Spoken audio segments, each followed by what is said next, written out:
संगारेड्डी जिले के जहीराबाद में सीआईटीयू वर्कर्स यूनियन नेता चुक्का रामलू ने मीडिया से बात करते हुए कहा कि डबल बेडरूम लाभार्थियों को फौरन चाबी देने की मांग की, जो जहीराबाद नगर पालिका में बनाए गए तहसीलदार कार्यालय के सामने विरोध प्रदर्शन करते हुए जल्दी से जल्दी लाभार्थियों को सौंपे जाए। जहीराबाद के तहसीलदार ने बताया कि इस महीने की 13 तारीख को डबल बेडरूम लाभार्थियों को चाबी दिया जाएगा। सीपीएम नेता चुक्का रामलू ने बताया कि बहुत ही खुशी की बात है कि 13 अगस्त 2025 से 660 मई तक 526 डबल कस्टमर को चाबी सौंपी जाएगी। बाकी 134 डबल बेडरूम की इंक्वायरी की जाएगी। जहीराबाद से मोहम्मद नेमतुल्लाह की रिपोर्ट। देश विदेश और स्थानीय समाचारों के लिए चैनल को लाइक, शेयर और सब्सक्राइब करना ना भूलें। మిత్రులందరికీ నమస్కారము। నేను చుక్కరాములు, సిపిఎం పార్టీ తెలంగాణ రాష్ట్ర కార్యదర్శి వర్గ సభ్యులు। ఈ రోజు జైరాబాద్ పట్టణంలో పేదవాళ్ళు, ఇల్లు లేనటువంటి వాళ్ళు, అనేక రకాల ఇబ్బందులు పడుతున్న వాళ్ళ సమస్యల మీద సిపిఎం పార్టీ అనేక రోజుల నుంచి కూడా పోరాటాలు చేస్తూ ఉంది।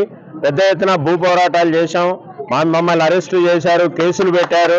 అయినప్పటికీ కూడా ఈ ప్రజలను వదిలిపెట్టకుండా ప్రజల సమస్యల పరిష్కారం కోసం చేస్తున్న పోరాటం కొనసాగింపుగా గత బీఆర్ఎస్ ప్రభుత్వం వాళ్ళు డబుల్ బెడ్రూమ్ ఇండ్లు మేమే కట్టిస్తాము, మీరు ఆ రకంగా పోయి భూముల మీద పోయి పోరాటాలు చేయొద్దని ఆనాడు చెప్పారు।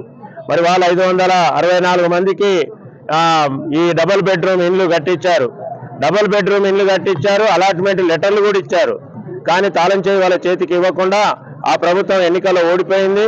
బీఆర్ఎస్ వాళ్ళు మరి మాకు సంబంధం లేదన్నట్టుగా వ్యవహరిస్తూ ఉన్నారు।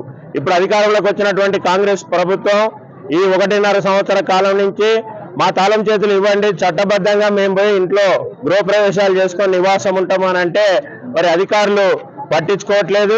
ఇప్పటికే పెద్ద ఎత్తున ఆర్డీఓ కార్యాలయం దగ్గర మరి పేదలందరూ వచ్చి మొరబెట్టుకున్నారు, ధర్నా చేశారు। మరి ఈ రోజు కూడా మళ్ళీ ఇక్కడ పెద్ద ఎత్తున ధర్నా కార్యక్రమం చేపడితే మరి ప్రభుత్వం వాళ్ళు మళ్ళీ ఒక ఆర్డర్ ఇచ్చారు। మేము అలాట్మెంట్ అయినటువంటి దాంట్లో మరి ఖచ్చితంగా 564 మందిలో 540 మందికి మేము ఈ రకంగా వాళ్ళకి అలాట్మెంట్ ఇస్తున్నామని చెప్పారు। ఇంకా 134 మందికి అనర్హులుగా మాకు ఫిర్యాదులు వచ్చినాయి, విచారణ జరుపుతామని చెప్పారు। సంతోషము। అర్హులకు ఇవ్వమని మేము డిమాండ్ చేస్తున్నాం।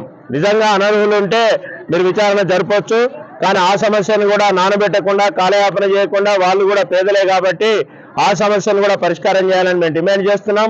ఈరోజు తహసీల్దార్ గారు మాట్లాడారు, రేపు 13వ తారీఖు నాడు వీళ్ళందరికీ కూడా తాళం చేతులు ఇచ్చి ఇళ్లకు పంపిస్తామని చెప్పారు। సంతోషము। ఇవాళ శ్రావణ మాసము, మరి పేదలు కూడా అడుగుతున్నారు, మేము గృహప్రవేశాలు చేసుకుంటామని చెప్పేసి కూడా వాళ్ళు కూడా కోరుకుంటున్నారు। ఈ ప్రభుత్వం ఇంకా కాలయాపన చేయకుండా మరి తక్షణమే 13వ తారీఖు నాడు వీళ్ళందరినీ కూడా ఇళ్లకు పంపించాలని చెప్పేసి కూడా మేము కోరుతా ఉన్నాం। ఈ పోరాటంలో ఈరోజు వర్షం పడుతున్నప్పటికీ కూడా పెద్ద ఎత్తున మహిళలు వీళ్ళందరూ కూడా అసంఘటిత రంగ కార్మికులు, షాపులలో పనిచేసుకునే వాళ్ళు, చిన్న చిన్న పనులు చేసుకునేటువంటి వాళ్ళు, ఇట్లాంటి వాళ్ళకు అండగా ఈరోజు సిపిఎం పార్టీ నిలబడ్డది। ఈరోజు ప్రభుత్వం కూడా మరి అలాట్ చేస్తామని లెటర్ ఇచ్చినందుకు వారికి కూడా ధన్యవాదాలు చెప్తూ ఈ సమస్య పరిష్కారం చేసినందుకు సంతోషం। కానీ 13వ తారీఖు నాడు ఇళ్లకు పంపించకపోతే మాత్రం ఖచ్చితంగా ఇక పేదలకు ఓపిక నశించింది। వాళ్ళకి ఆల్రెడీ నంబర్ ఉంది, మీరు ఇచ్చిన లెటర్లో ఇంటి నంబర్తో సహా ఇచ్చారు కాబట్టి పోయి వాళ్ళ ఇంట్లో వాళ్ళు కాపురాలు చేస్తారు। ఆ పరిస్థితి రాకుండా చూసుకోవాల్సిన బాధ్యత ప్రభుత్వ అధికారుల మీద ఉంటుందని చెప్పేసి ఈ సందర్భంగా తెలియజేస్తున్నాం।